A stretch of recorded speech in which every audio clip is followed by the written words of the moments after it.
there's food being wasted, and there's people that need food. And we want to connect those two. And so, Tim Duffy and I, Brad Duffy,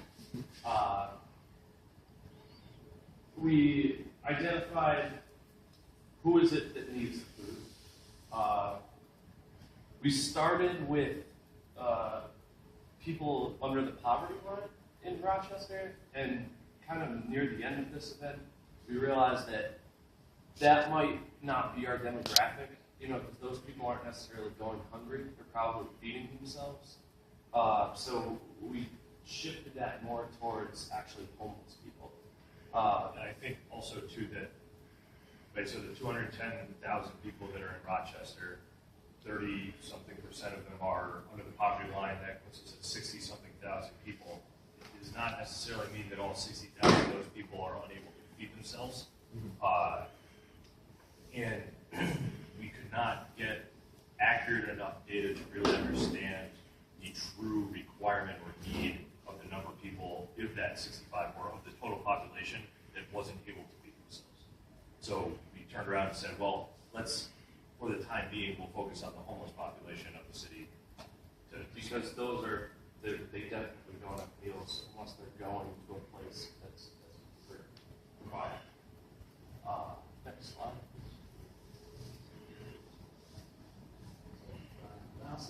It's right, you're right over where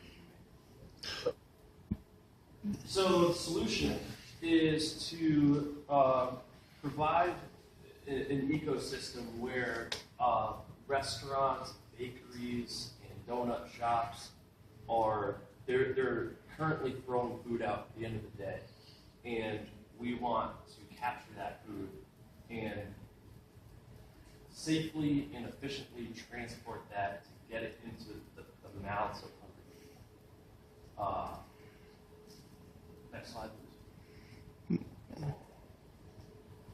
So we started very large in our minds, saying let's make this thing global, and then we realized we need to start it very, very small and scale it. We ended up focusing on Monroe County, and then at one point we changed that to just Rochester. Again, most of the recipients of the food, the people actually feeding the needy, are in the city of Rochester, not necessarily in the surrounding towns of Monroe County. Next slide. So, these are the stats that Tim was talking about. Again, we kind of scrubbed this to end up at the last line, where there was an interview with a woman from the YMCA in Rochester that, after her decades of experience, she estimated 700 homeless people in the city of Rochester at one time, currently. So we said, all right, if you have 700 people, what would it take to feed? And so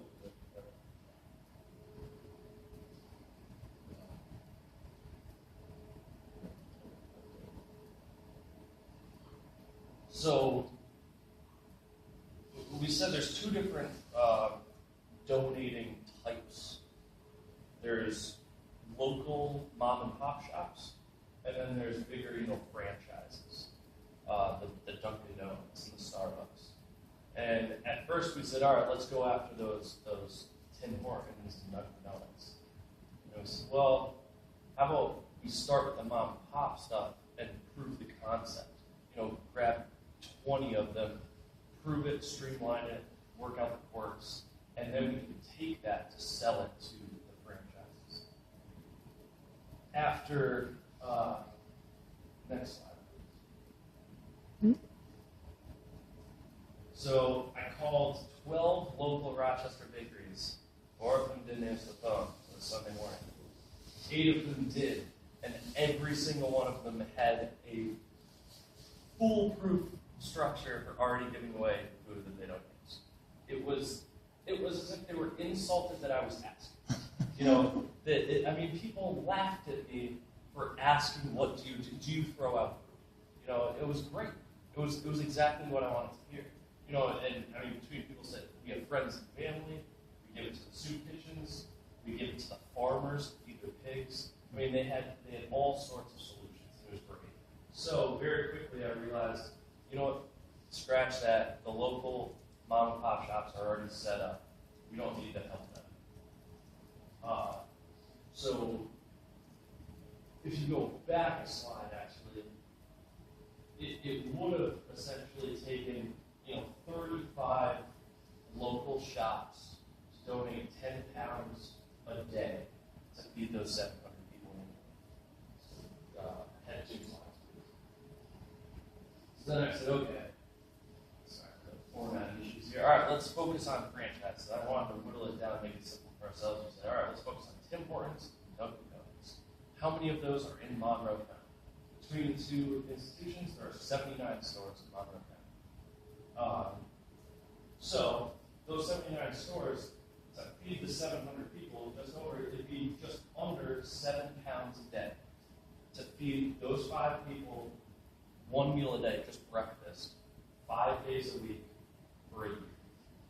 So all we had to do is get those 79 Dunkin' Donuts and Tim Hortons, let alone the Wegmans, the Starbucks, every other possible institution. Next slide, please. So I went to the all right. So let's go to the next slide. So I went to the Tim Hortons in Henrietta, the daytime manager, and I pitched this idea. I said, "Hey, what do you do with the food at the end of the day?" She said, and she didn't like saying it, but she said she threw it out, And so it made me realize that there was absolutely previous slide, please. There's absolutely no need to sell anyone on the idea of this, right? They want to feed the hungry. They don't want to throw food out at the end of the day. They don't like that. It's really just, it's easy for mom and pops because they have that network of farmers, friends, and family, and whatever. They're just simply handing it from Joe to Ned, right?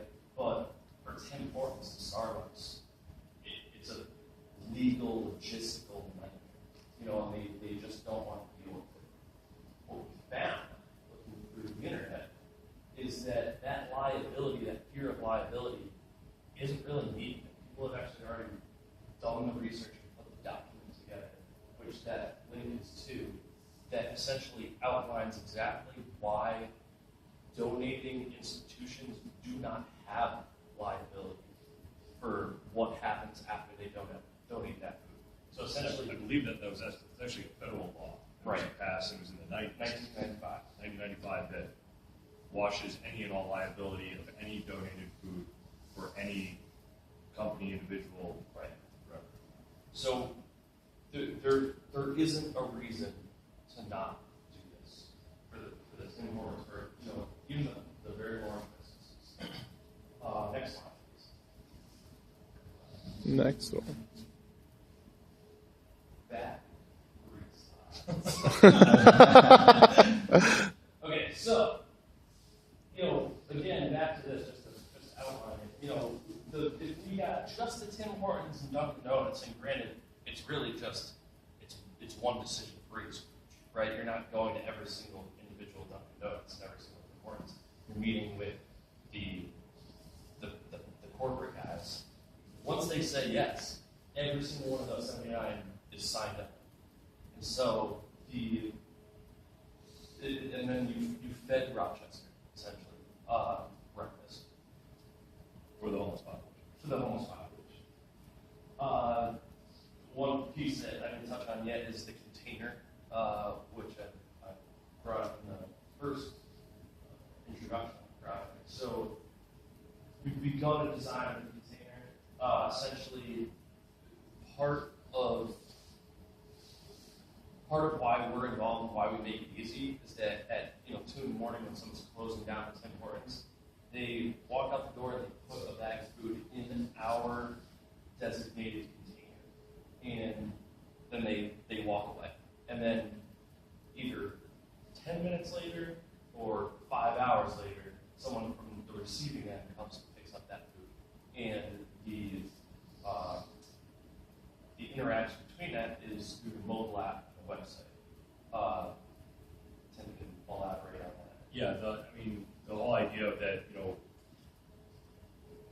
if you are the donor, right, if you're Tim Hortons or you're Dunkin' Donuts or Starbucks or whatever, right, or you're an RIT or a U of R that's had a banquet, right, and there's lots of food left over, you're just going to throw it out, right, you open up your app, you just go and you've already been signed up, you already have everything right, you're just simply saying, there is food available, right, you don't have to say anything other than that, there's food available, you're going to put it in the container, and then someone can come at some point, right, and pick it up, right, and it's no longer on the donor at all for responsibility or any kind of liability.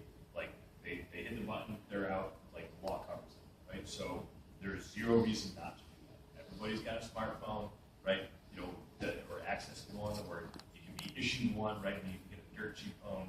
Nowadays this is Wi-Fi enabled for nothing, right? And so yeah, and exactly. And all these franchises already have free Wi-Fi. Right? And so on the receiving end, someone, they can maybe pick their stores, their locations that they want to get alerts from. And so the second they hit, the donor hits donate now, I just put a bag into that container, they get an alert. They get an email or SMS, however you want to be alerted. Or through a mobile app, whatever. Yeah. Exactly. Okay, hey, at my favorite stores, there's a pickup ready to grab. And then, they can pull it down and say, all right, this one's taken care of, so there's not multiple people going to pick up the same food. And then on the website, we want to have forums, where there's discussions of, hey, this is working at my location, this is not working, how do we make this better? People from other states, other counties saying, hey, I want to get involved, how does this work? Ongoing discussions. So, I did not talk to anyone on the receiving end, anyone at soup kitchens or anything, so that's one big next step. Additional meetings with the Tim Hortons, Dunkin' Donuts. The good news is the Henrietta Tim Hortons, the woman, the daytime manager, she was excited. Said, yeah, bring in information, and I'll set up a meeting with the owner of this store, who also owns 5 stores total, and was on the board for Tim Hortons until recently. I guess he got too busy and decided to not be. So, he's a decision maker. Has exposure to the system. Right. And so it's continuing those meetings, continuing data collection, setting up meetings with the receiving end, again, focusing on just franchises only, not mom and pop stores, starting with Tim Hortons and Dunkin' Donuts, the next probably Starbucks. I'd also like to set up meetings with Panera Bread because they currently do this. And so I'd love to see how it works for them. And how they've dealt with it legally on a corporate level. Continue the building of this brand, if you will. The big thing I'm excited about is the container.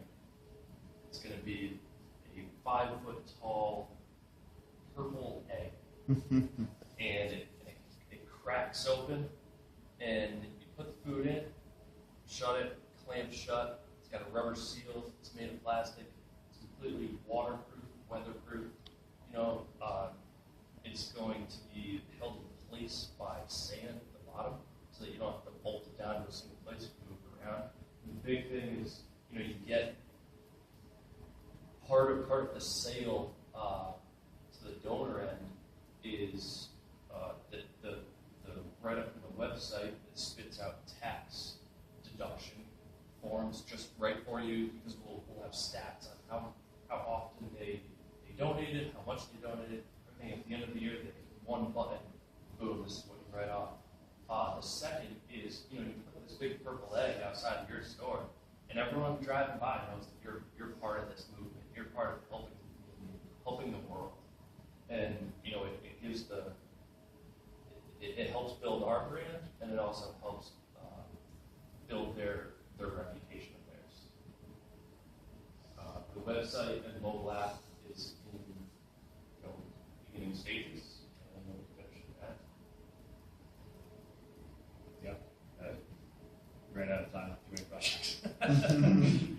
obviously there's a lot to bite off here, and I think one of the things that we pulled away from this the most was just the learning experience of how the system works, and we really dove in with this really grand idea that other people have been working on. We got to do a lot more research to understand other successes and failures, and how other places are doing it right and doing it wrong, and leverage off of that, and continue to I think definitely build the brand and get people excited about it, and get some forward-facing media and websites.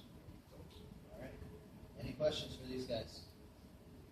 Jen Cochran. Do you have a plan of like a locking mechanism on the? So that's one thing I thought about, that do we need it a lot, right? And I would say in Henrietta, no, but in certain places, probably.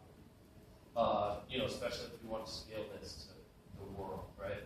You get some corner of New York City, you can't just throw a bag of bagels in there and expect it to be there 5 hours later.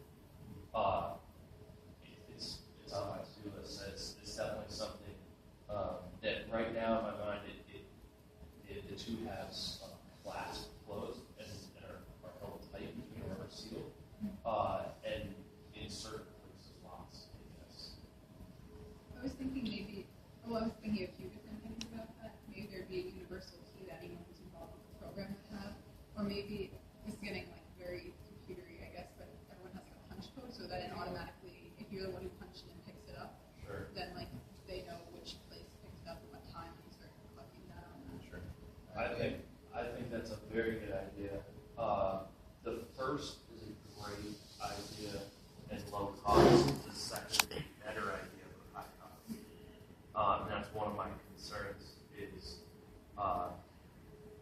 the cost of the container. That's really going to be the only cost, because everything else is sort of voluntary time and open source.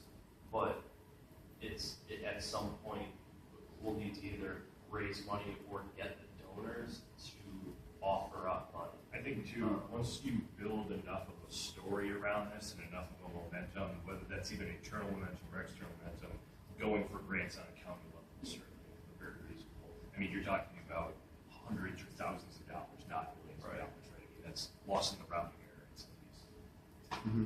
Yeah, I mean, if you're going to go, you could go really wild with the device and have a scale built into it, so it measures the weight of the food, and it could even be, person who's claiming the pickup it generates a random password code that only they have. Right. So every time it's going to be a different password. Who Which knows? would be phenomenal for data gathering. Yeah. One thing we thought about is we'd love to get Wegmans on board, and we thought that supermarkets use scales a lot, right? So they have a relationship with some scale manufacturer. Mettler, Toledo. Yeah, Mettler Toledo is kind of like the world scale provider. And so we wanted to kind of leverage that relationship and say, hey, be a part of this thing for free. All right, we have 2 questions. Yeah. So I think what happens if so they put the food in the container and then nobody picks it up? Good question. Is it their responsibility to then take it out, or do they get a new container? So the You get a new containers, container every time. no, the One- containers are permanent. The container stays at a location. It's one container per location. And you essentially put a bag of food in it. You open it up, take the bag of food out. That's something to think about. If no one picks it up, You have all these stores, seems like eventually it becomes a nuisance. It becomes a nuisance where they have to go bring it out, and nobody picks it up, and then they go. Sure. I mean, certainly, working with local, trash companies, and Waste Management is a great company. It's a very large company. They've got a lot of, good people over there, that are looking to do the right thing. I'm sure that Right. Oh, should that's have- the waste management company that has. if it comes at 9 p.m. and someone has to take it, then you take it out. All right, we got one more question in the middle, and then we got to Yep. wrap it Yeah. I had a question. But one more thought. If you're going to look at, you want to find a way to look at populations that might be hungry. The ACS data has number of people on public assistance or food stamps, or also there's, I think, just scales of income, which it could be the lowest scale, I think, is 0 to like 10,000 or something. Right. Those people, I think, They need. pretty sure are having trouble feeding their family, probably. So That's great. yeah, they have that by block group, so you can check that out. ACS. ACS, yeah, American Community Survey. One more. Say it again.